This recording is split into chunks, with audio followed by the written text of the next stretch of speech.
ಉತ್ತರಾಕಾಶಿಯಲ್ಲಿ ಭೀಕರ ಜಲಪ್ರಳಯವಾಗಿದೆ.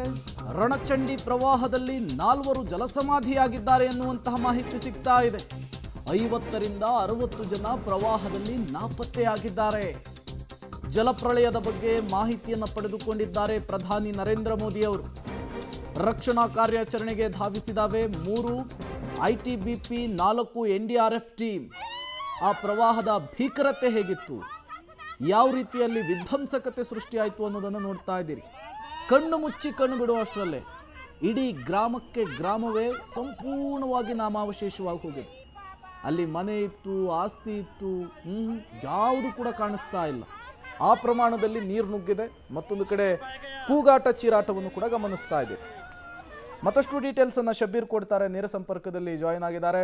ಶಬೀರ್, ಉತ್ತರಾಖಂಡ್ನಲ್ಲಿ ಈ ರೀತಿಯ ಪ್ರಾಕೃತಿಕ ವಿಕೋಪ ಹೊಸದಲ್ಲ, ಬಟ್ ಈ ರಣಪ್ರವಾಹ ನಿಜಕ್ಕೂ ಕೂಡ ಉತ್ತರಾಖಂಡನ್ನ ಮತ್ತೊಮ್ಮೆ ನಲುಗಿಸಿರೋದ್ರಲ್ಲಿ ಡೌಟ್ ಇಲ್ಲ.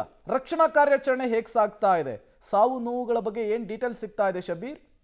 ಹೌದು ಪ್ರೇಮ್, ಉತ್ತರಾಖಂಡ್ನಲ್ಲಿ ಈ ರೀತಿಯಾದಂಥ ಮೇಘಸ್ಫೋಟಗಳಾಗುವಂಥದ್ದು ಹೊಸದೇನಲ್ಲ. ಪ್ರತಿ ವರ್ಷವೂ ಕೂಡ ಮಳೆಗಾಲದಲ್ಲಿ ಈ ರೀತಿಯಾದಂಥ ಮೇಘಸ್ಫೋಟಗಳು ಆಗಾಗ್ಗೆ ಆಗ್ತಾನೆ ಇರ್ತವೆ. ಆದರೆ ಅದರ ತೀವ್ರತೆ ಎಷ್ಟು ಅನ್ನೋದಕ್ಕೆ ಬಂದಂಥ ಸಂದರ್ಭದಲ್ಲಿ ಈ ರೀತಿಯಾದಂಥ ಮೇಘಸ್ಫೋಟ ಬಹುಶಃ ಹಿಂದೆ ಆಗಿರ್ಲಿಕ್ಕಿಲ್ಲೇನೋ ಅನ್ನುವ ರೀತಿಯಲ್ಲಿ ದೊಡ್ಡ ಪ್ರಮಾಣದಲ್ಲಿ ಮೇಘಸ್ಫೋಟ ಆಗಿರುವಂಥದ್ದು. ಆ ನೀರಿನ ಸೆಳೆತ ಮತ್ತು ಹರಿವನ್ನು ಕೂಡ ನೀವು ಗಮನಿಸ್ಬೋದು. ಒಮ್ಮೆಲೆ ಸುನಾಮಿಯ ರೀತಿಯಲ್ಲಿ ಬಂದು ಇಡೀ ಹಳ್ಳಿಗೆ ಅಪ್ಪಳಿಸುವಂಥದ್ದು. ದೊಡ್ಡ ದೊಡ್ಡ ಕಟ್ಟಡಗಳು ಕೂಡ ಒಂದು ರೀತಿ ಸಣ್ಣ ಸಣ್ಣ ವಸ್ತುಗಳು ಹೇಗೆ ಕೊಚ್ಕೊಂಡು ಹೋಗ್ತವೆ ಆ ರೀತಿಯಾಗಿ ದೊಡ್ಡ ದೊಡ್ಡ ಕಟ್ಟಡಗಳು ಕೂಡ ನೀರಿನ ಸೆಳೆತಕ್ಕೆ ಕೊಚ್ಕೊಂಡು ಹೋಗಿರುವಂಥದ್ದನ್ನು ಕೂಡ ನೀವು ಗಮನಿಸಬಹುದು. ಸೊ ಹೀಗಾಗಿ ಸಾವು ನೋವುಗಳ ಸಂಖ್ಯೆ ಬಹಳಷ್ಟು ದೊಡ್ಡ ಪ್ರಮಾಣದಲ್ಲಿ ಆಗಿರುವಂತಹ ಸಾಧ್ಯತೆಗಳಿದ್ದಾವೆ. ಈಗಾಗಲೇ 4 NDRF ತಂಡಗಳು, 3 ITBP ತಂಡಗಳನ್ನು ಕೂಡ ಸ್ಥಳಕ್ಕೆ ನಿಯೋಜಿಸುವಂತ ಕೆಲಸವನ್ನ ಮಾಡಲಾಗಿದೆ. SDRF ಕೂಡ ಈ ಸ್ಥಳದಲ್ಲಿ ರಕ್ಷಣಾ ಕೆಲಸವನ್ನ ಕೂಡ ಈಗಾಗಲೇ ಶುರು ಮಾಡಿಕೊಂಡಿರುವಂಥದ್ದು. ಈಗ ಆರಂಭಿಕವಾಗಿ ಸಿಗ್ತಿರುವಂತಹ ಮಾಹಿತಿಗಳ ಪ್ರಕಾರ 4 ಈ ಒಂದು ಸಾವನ್ನಪ್ಪಿದ್ದಾರೆ ಅನ್ನುವಂಥ ಮಾಹಿತಿಗಳು ಬರ್ತಾ ಇದ್ದಾವೆ. ಹೆಚ್ಚುವರಿಯಾಗಿ ಇನ್ನೂ ಕೂಡ ರಕ್ಷಣಾ ಕಾರ್ಯಾಚರಣೆಗಳು ನಡೀತಾ ಇದ್ದು ಇನ್ನಷ್ಟು ಸಾವು ನೋವಿನ ಸಂಖ್ಯೆಯು ಕೂಡ ನಿರಂತರವಾಗಿ ಏರಿಕೆಯಾಗಬಹುದಾದಂಥ ಸಾಧ್ಯತೆಗಳಿದ್ದಾವೆ. ಯಾಕೆಂದರೆ ನಾನು ಆಗಲೇ ಹೇಳ್ತಿದ್ದೆ, ಬಹಳಷ್ಟು ದೊಡ್ಡ ಪ್ರಮಾಣದ ಆಸ್ತಿ ಪಾಸ್ತಿ ನಷ್ಟ ಆಗಿದೆ. ಜನರು ನೀರಿನ ಜೊತೆಗೆ ಕೊಚ್ಕೊಂಡು ಹೋಗಿದ್ದಾರೆ. ನೀವು ದೃಶ್ಯಗಳಲ್ಲೂ ಕೂಡ ಗಮನಿಸಬಹುದು, ಒಂದು ರಸ್ತೆಯ ಮೇಲೆ ಸಾಕಷ್ಟು ವೆಹಿಕಲ್ಗಳು ಮೂವ್ಮೆಂಟ್ ಆಗ್ತಾ ಇರುತ್ತೆ. ಅದೇ ಸಂದರ್ಭದಲ್ಲಿ ಈ ನೀರು ಬಂದು ಅಪ್ಪಳಿಸುತ್ತೆ. ಆ ನೀರಿನ ಜೊತೆಗೆ ಈ ಜನರೆಲ್ಲರೂ ಕೊಚ್ಕೊಂಡು ಹೋಗಿದ್ದಾರೆ. ಅವರು ಎಷ್ಟು ದೂರದಲ್ಲಿ ಹೋಗಿ ಆ ಮೃತದೇಹಗಳು ಬಿದ್ದಿದ್ದಾವೆ ಅನ್ನುವಂಥ ಅಂದಾಜು ಕೂಡ ಇಲ್ಲ. ಅವು ಎಲ್ಲವನ್ನು ಕೂಡ ಹುಡುಕ್ಬೇಕಾಗತ್ತೆ. ಅವು ಎಲ್ಲ ರಕ್ಷಣಾ ಕಾರ್ಯಾಚರಣೆಯಲ್ಲಿ ತೆಗೆದುಕೊಳ್ಬೇಕಾಗತ್ತೆ. ಈ ಎಲ್ಲ ಪ್ರಕ್ರಿಯೆಗಳು ಮಾಡಲಿಕ್ಕೂ ಕೂಡ ಸಾಕಷ್ಟು ಸಮಯ ಕೂಡ ಬೇಕಾಗುತ್ತೆ. ಸೊ ಇವತ್ತು ಮತ್ತೆ ನಾಳೆಗೂ ಕೂಡ ರಕ್ಷಣಾ ಕಾರ್ಯಾಚರಣೆ ಮುಂದುವರಿಯುವಂತ ಸಾಧ್ಯತೆಗಳಿದ್ದಾವೆ.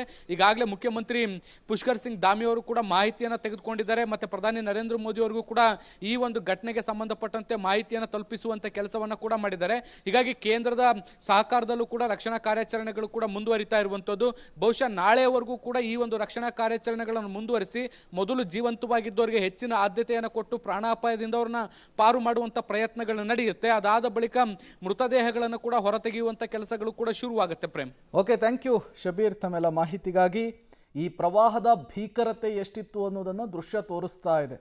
ಬಟ್ ಹವಾಮಾನ ಇಲಾಖೆ ಇನ್ನೂ ಇದೇ ರೀತಿಯ ಮಳೆಯ ಎಚ್ಚರಿಕೆಯನ್ನು ಕೊಟ್ಟಿರೋದ್ರಿಂದ ಮತ್ತೇನೆಲ್ಲ ಅನಾಹುತಗಳಿಗೆ ಈ ಉತ್ತರಾಕಾಶಿ ಸಾಕ್ಷಿ ಆಗುತ್ತೆ ಅನ್ನೋದನ್ನು ಕಾದು ನೋಡಬೇಕಿದೆ. ಅಕ್ಷರಶಃ ಜನ ನಲುಗಿ ಹೋಗ್ಬಿಟ್ಟಿದ್ದಾರೆ. ಕ್ಷಣದಿಂದ ಕ್ಷಣಕ್ಕೆ ಸಾವು ನೋವುಗಳ ಸಂಖ್ಯೆ ಕೂಡ ಏರಿಕೆ ಆಗುವಂತಹ ಸಾಧ್ಯತೆ ಇದೆ. ಬದುಕುಳಿದವರನ್ನು ರಕ್ಷಿಸಬೇಕು ಅನ್ನುವಂತಹ ನಿಟ್ಟಿನಲ್ಲಿ ನಿರಂತರವಾಗಿ ಕಾರ್ಯಾಚರಣೆ ಆಗ್ತಾ ಇರುವಂಥದ್ದು. ಏಕಾಏಕಿಯಾಗಿ ಗುಡ್ಡದಿಂದ ನುಗ್ಗಿದಂತಹ ನೀರು ಕ್ಷಣಾರ್ಧದಲ್ಲಿ ಕಣ್ಣು ಮುಚ್ಚಿ ಕಣ್ಣು ಬಿಡುವಷ್ಟರಲ್ಲೇ ಅಲ್ಲೊಂದು ಗ್ರಾಮ ಇತ್ತು ಅನ್ನೋದಕ್ಕೆ ಸಣ್ಣದೊಂದು ಕುರುಹು ಇಲ್ಲದೆ ಇರುವ ರೀತಿಯಲ್ಲಿ ಗುಡಿಸಿ ಗುಂಡಾಂತರ ಮಾಡಿಬಿಟ್ಟಿದೆ. ನುಂಗಿ ಆಪೋಷಣವನ್ನು ಪಡೆದುಕೊಂಡು ಬಿಟ್ಟಿದೆ. ಆ ಪರಿಸ್ಥಿತಿ ಹೇಗಿತ್ತು ಅನ್ನೋದನ್ನು ನೀವು ಗಮನಿಸ್ತಾ ಇದ್ದೀರಿ. ಆ ಭೀಕರ ಪ್ರವಾಹ ಹೇಗಿತ್ತು ಅನ್ನೋದನ್ನು ದೃಶ್ಯ ತೋರಿಸ್ತಾ ಇದೆ.